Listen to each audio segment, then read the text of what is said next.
عندك؟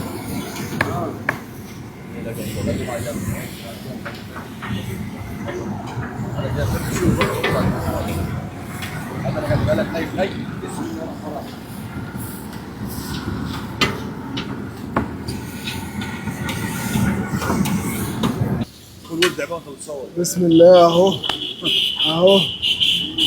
انا بحب اشغل على الصاج عشان الصاج دي بيتعمل بيها لكل مكان، ف بخاف اتلسع بصراحه، مش عشان حاجه. ارفع يا عم صوت، ارفع يا باشا. قاعد الراجل مش قادر يروح بصوته. بألف انا شايفها يا باشمهندس. تسلم ايدك يا معلم. بألف انا شايفها.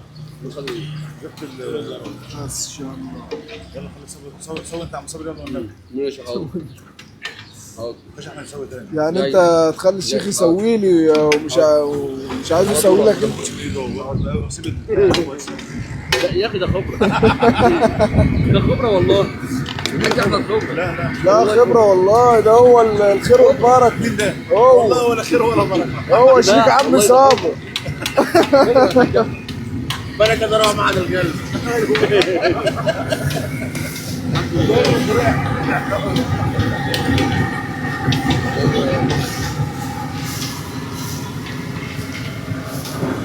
الله ايوه الله. ألف انا شايفها.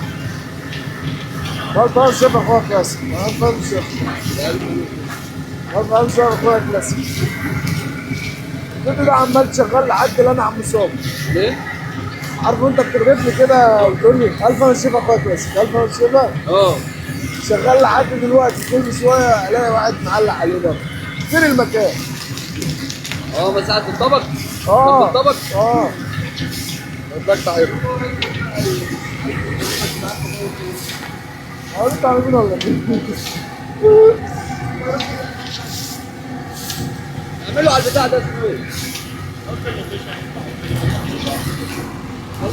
كذا واحد يتصل يقول اللوكيشن ومش اللوكيشن.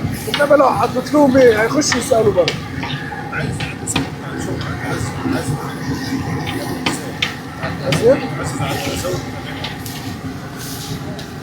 طبعا. ايوه.